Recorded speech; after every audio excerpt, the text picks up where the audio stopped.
Combattants de l'indépendance, aujourd'hui victorieux, je vous salue au nom du gouvernement congolais. Pays africains qui se sont abstenus de condamner la Russie, qui a été co-auteur de la résolution condamnant l'agression de l'Ukraine à l'ONU, un groupe d'experts des Nations Unies qui depuis, par des informations que vous avez dit crédibles, établit la responsabilité du Rwanda. Alors première question, est-ce que les États-Unis envisagent d'abord de parler de ce rapport aux Nations Unies et d'en tirer toutes les conséquences ensuite? Deux choses. Premièrement, oui, nous avons connaissance du rapport et je pense que nos propres estimations sont largement en accord avec le rapport et c'est tout à fait effectivement crédible et globalement il faut une chose, il faut qu'il y ait la paix pour les gens qui habitent le Congo de l'Est. C'est la première chose qui est absolument essentielle. Deuxièmement, pour qu'il y ait la paix, il faut évidemment une diplomatie, une négociation, mais il faut qu'on arrête d'armer les groupes qui ne font pas partie des armées de l'État et qui, eux, créent une instabilité, une violence, une insécurité qui afflige le peuple qui habite à l'est du Congo depuis des années. Donc je vais en parler, j'en ai parlé ici, j'en parlerai demain au Rwanda. De les armer par qui? Le Congo est quasi sous embargo, il doit tout déclarer. Il est clair que ce sont les voisins. Alors je repose ma question, est-ce que vous êtes prêt à mener ce rapport des experts au Conseil de sécurité pour qu'on en arrive à des décisions claires à l'égard de ceux qui les arment? Dans les jours à venir, je me concentre sur la diplomatie, ce qui veut dire deux choses. Premièrement, un soutien pour les efforts de médiation qui sont tenus par l'Angola, par le Kenya, où lance maintenant presque l'ancien président Kenyatta, mais qui a toujours ce dossier en main. Deuxièmement, nous-mêmes, directement, avec le gouvernement ici au RDC, avec le gouvernement au Rwanda, nous essayons d'aider à trouver une solution diplomatique par la voie de négociation, mais cette solution doit inclure l'idée qu'on n'arme plus ces groupes comme M23. Vous croyez encore à la diplomatie? Après le Luanda, après l'accord de Nairobi, rien ne bouge sur le terrain, Bunagana est toujours occupé. Si votre visite, on attend beaucoup de vous dans la région, n'aboutit à rien, ne faut-il pas craindre le pire? Vous savez, une visite ne suffit pas, il faut une suivi continu. C'est ce que nous faisons d'ailleurs avant cette visite.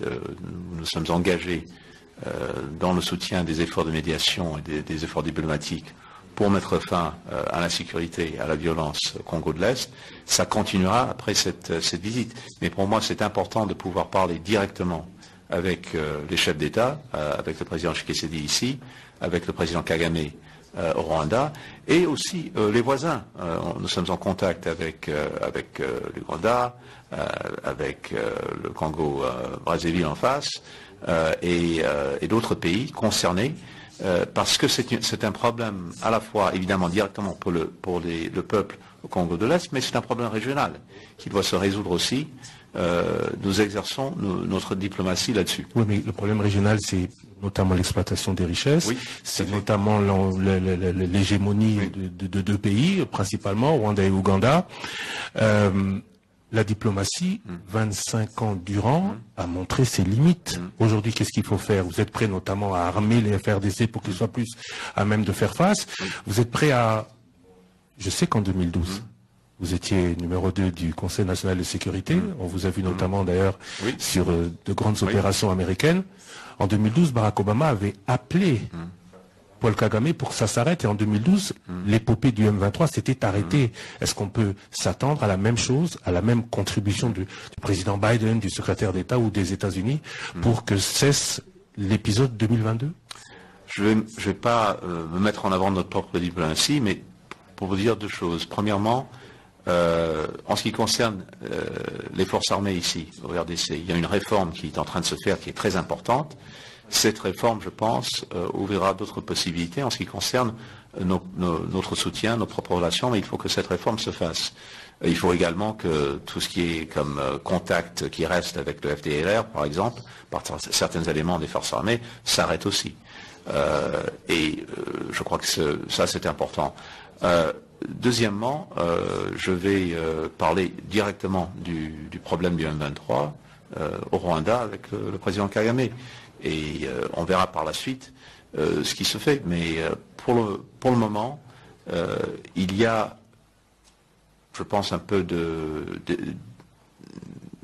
d'énergie dans cette diplomatie. Nous essayons nous-mêmes de mettre notre poids derrière pour avancer la paix. Qui a fait que l'ADF soit cité comme mouvement terroriste. Oui. La République démocratique du Congo souhaite que ce soit aussi le cas pour le M23. Les États-Unis sont... Vous savez, on a sanctionné dans le passé des leaders du M23. C'est un dossier qu'on regarde continuellement. Il n'y a pas de conclusion définitive, mais on a déjà sanctionné dans le passé des individus, des leaders du M23. On continuera à regarder le dossier. Parlons MONUSCO, départ précipité demandé par la population après 25 ans sans résultat. Face à cette rupture de confiance, est-ce que l'agenda de retrait ne doit-il pas être accéléré? MONUSCO, nous sommes le premier donateur. Donc nous avons, nous, un intérêt à ce que MONUSCO puisse poursuivre sa mission et son mandat avec les ressources nécessaires et avec l'autorité nécessaire pour le faire. Je sais qu'il y a une frustration très importante au niveau du public en ce qui concerne l'insécurité, en ce qui concerne les problèmes sur le terrain que MONUSCO n'a pas pu gérer. Je pense qu'il faut être sûr qu'il y a une vraie coordination entre tous les éléments, qu'il y ait les ressources nécessaires, le mandat nécessaire, et il est évidemment très difficile de voir des vies perdues à cause de conflits entre MONUSCO et les citoyens des deux côtés. Il faut que ça s'arrête, mais je pense que MONUSCO c'est très important, mais ça ne suffit pas.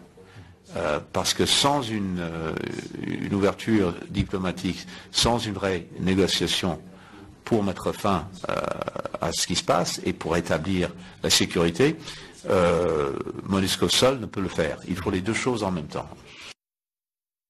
Pour la République démocratique du Congo, c'est l'année prochaine, en 2023, mais la CENI peut ne pas être prête. Vous avez rencontré le président Tshisekedi, vous avez aussi rencontré M. Denis Kadima. S'il n'y a pas de scrutin dans les délais, qu'est-ce que vous ferez? Pas d'hypothétique, mais j'ai évoqué ça avec le président, j'ai évoqué ça avec le président de la commission électorale aussi.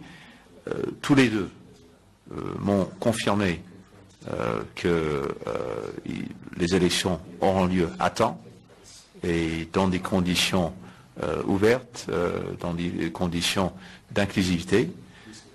C'est très important, évidemment, pour la RDC, mais ça dépasse même la RDC. Nous sommes dans un moment de recul démocratique dans pas mal de pays à travers le monde. L'exemple que la RDC peut montrer avec des élections à temps qui sont vraiment inclusifs, ça peut avoir un impact à travers le continent et à travers le monde. C'est ce que nous attendons. Et je dois vous dire qu'avec les conversations que j'ai eues avec le président du pays et de la Commission, je pars avec quand même un peu de confiance que ça sera le cas. Lutte contre la corruption, pas d'entreprise américaine possible en République démocratique du Congo tant qu'il y a de la corruption, c'est ce que nous disait il y a quelques mois l'ambassadeur Hammer. Au cours de votre visite, vous avez aussi parlé business en RDC pour les entreprises américaines. Elles peuvent venir aujourd'hui, vous êtes satisfait du travail de la RDC, APLC, IGF et CNRF? Je pense qu'il y a une prise de conscience que la corruption, c'est un cancer qui attaque la démocratie, qui attaque le peuple congolais, et qui attaque aussi la possibilité d'investissement venant de l'extérieur. On a vu des démarches par le gouvernement qui sont positives à cet égard. Je les ai évoquées avec nos collègues. En même temps, reste du travail à faire, surtout dans la transparence du gouvernement, des contrats, etc. Mais je pense qu'il y a une démarche qui est en train de se faire. Il y a un lien direct entre cette démarche et la possibilité d'investissement. Mais par exemple, dans le secteur des minéraux critiques, nous avons maintenant établi un partenariat pour l'exploitation des minéraux. L'exploitation des minéraux par l'exploitation des êtres humains. Et ce que nous apportons à ce partenariat, c'est la possibilité justement de l'investissement. Ce que nous demandons, c'est que cette exploitation se fasse avec des valeurs très sûres en tête. Respect des travailleurs, respect de l'environnement, respect de la transparence. La RDC, je pense, va faire partie de ce partenariat. Je crois que c'est prometteur pour l'avenir. Donc il y a moins de corruption, les entreprises américaines peuvent venir investir. RDC Pays Solutions, ça c'est ce que le Congo dit pour son maintien de l'écosystème avec sa forêt, mais financièrement il est peu soutenu. Récemment, il a lancé un appel d'offres sur son pétrole qui a fait couler beaucoup d'encre. Est-ce que vous êtes d'accord avec cet appel d'offres? Est-ce que le Congo peut exploiter son pétrole comme le font notamment l'Ouganda, qui a la même d'ailleurs source de pétrole que le Congo? L'Ouganda pourrait pomper le pétrole congolais. Vous êtes d'accord? Vous n'êtes pas opposé à cet appel d'offres? Vous accompagnez la RDC? On en a parlé et je vous dirais plusieurs choses importantes. Premièrement, nous les États-Unis, nous avons une responsabilité très importante sur ce dossier du climat, pour deux raisons. Premièrement, aujourd'hui, nous sommes, hélas, le numéro 2 au monde après la Chine en ce qui concerne les émissions. Donc, on a une responsabilité. Voilà. Mais au niveau historique aussi, nous avons fait pour notre propre développement des choses que nous demandons maintenant à d'autres pays de ne pas faire. Donc, il est normal que les pays nous disent: vous avez fait une exploitation de vos forêts, vous avez fait une exploitation vous continuez à le faire d'ailleurs. Et nous continuons à le faire, mais vous nous demandez de ne pas le faire. Alors, c'est une remarque tout à fait normale et appropriée. Ce que nous faisons donc, c'est nous soutenons l'adaptation, la résilience,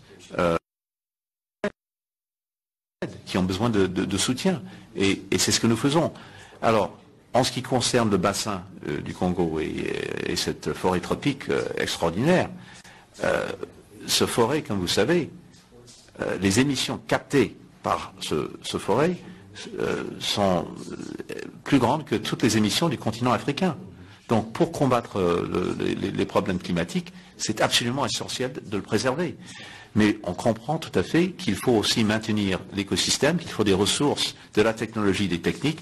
Nous nous sommes mis d'accord hier avec le gouvernement d'établir immédiatement un groupe de travail qui puisse à la fois assurer que protection du forêt et en même temps assurance que les ressources nécessaires pour la RDC, non seulement de protéger l'écosystème, de protéger la forêt, mais aussi de créer l'opportunité économique pour le peuple congolais, soit en place. Il y a déjà un engagement de la communauté internationale pour la RDC de plusieurs milliards de dollars dans cette direction. Nous allons donner suite à ça immédiatement. On vous remercie encore une fois de nous avoir accordé cette interview, la seule ici en RDC. Merci pour ça. Je voudrais, comme il y a presque 13 ans, jour pour jour, c'était ici, dans la résidence des États-Unis, le 10 août 2009, avec votre prédécesseur Hillary Clinton. Je vais vous poser la même question. En 13 ans, 2 secrétaires d'État en République démocratique du Congo, vous dites que les relations sont bonnes. Pourquoi autant de temps et est-ce qu'il est possible pour la RDC d'espérer un jour la visite d'un président américain? Moi, je ne peux que vous parler du présent et de l'avenir, et je peux vous dire que dans le présent et pour l'avenir, nous avons un partenariat qui s'élargit et qui s'approfondit. On a évoqué une douzaine de sujets avec nos collègues du gouvernement. J'ai vu la société civile, j'ai vu des jeunes remarquables qui sont dans un concours pour des projets informatiques pour les élections, pour informer le peuple congolais dans les élections pour l'année prochaine. Donc, pour moi, dans le présent, c'est un partenariat qui est important et qui va devenir encore plus important dans les années à venir. Monsieur le secrétaire d'État, thank you very much. Je vous remercie. Merci surtout beaucoup. d'avoir fait cette interview, d'avoir accepté de faire cette interview en français. Merci.